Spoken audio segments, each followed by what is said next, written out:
Hi, welcome to this part of my review featuring the Bloodlines and Black Magic core rulebook.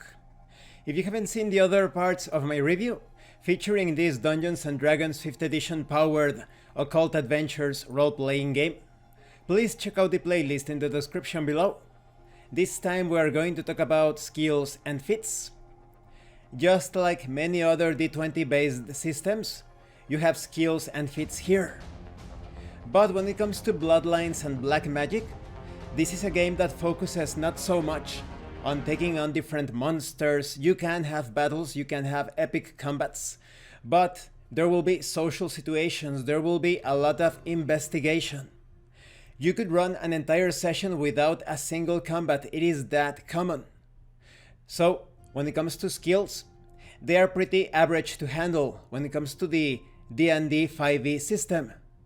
You make your D20 roll, you add your class skill bonus if applicable, the skill's ability score modifier, any relevant bonuses from items or equipment, you apply perhaps bonuses or penalties, advantages, disadvantages depending on the context, on the circumstances, against a difficulty class or difficulty challenge. So you'll obtain a success or a failure.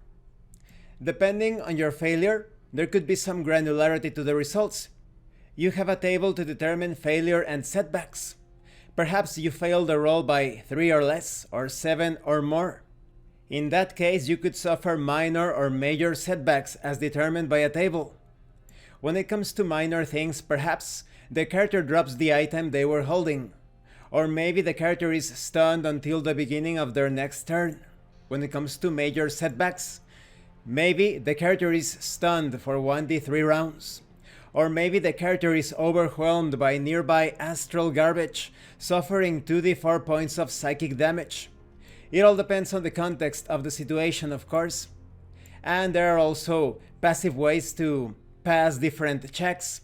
The typical 10 plus your skill bonus plus applicable bonuses minus any applicable penalties. You can also take a 10, make it as if you have rolled a 10 instead of actually rolling. And characters who choose to take 10 take their time performing the skill, taking up to 1d4 minutes to do so. You can also make ability checks when you only roll your d20 and you add the ability bonus or penalty. It's also important to note that in Bloodlines and Black Magic, a character can attune with their class skills, provided they meet the skills prerequisites and spend the associated attunement slots. When a character meets these prerequisites and spends the needed attunement slots, that character unlocks the powers and abilities associated with that slot. It is in this way that you can achieve some pretty amazing things. For example, when it comes to athletics, you can be almost impossible to displace, push around, pull during a combat situation. And when it comes to more social situations such as the use of persuasion, you can develop spell-like abilities, such as getting a bonus charm spell. The skills are pretty self-explanatory and adapted to the modern setting. You have things such as acrobatics, athletics, computers, drive, intimidate, investigate, nature, occult, persuasion, psychic, street, technology. Then we have feats that, like in many other D20 based systems, they add resources, special powers to your character. Maybe you have the feat of Armor of the Invisible City. You can tap into the Invisible City to create armor. Maybe you have the Bond of Inheritance, Firearm. You have inherited a special firearm that functions only for you. Maybe you have Dead Eye. You do not suffer disadvantage when firing into melee combat. Perhaps you are especially good at mixed martial arts. Maybe you are a lore master. You know a lot about several obscure, strange and weird subjects. Maybe you are a pugilist. You deliver more damage when you punch people. Maybe you have this stunt driver feat. You have been trained to push vehicles far beyond their limits. And these are just a few of the many feats and skills that you'll find here.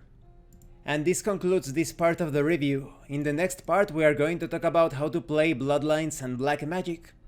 I really like the skills and the feats. They make your character feel like an occult superhero of sorts. All of these different skills and feats work amazing in extraordinary ways, especially so because of the attunement and the effects of the feats.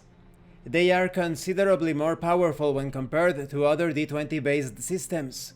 You even have a Psychic Blade feat. You can focus your psychic abilities to create a Psychic Blade. So there is a lot of customization potential when it comes to building your character and leveling up. Thank you for watching this part of my review, and thank you for your likes and your comments. If you have any questions or comments, please let me know. And thank you so much to those of you that are going the extra mile to support the channel. If anyone else wishes to further support the channel, the information on how to do that will be in the description below.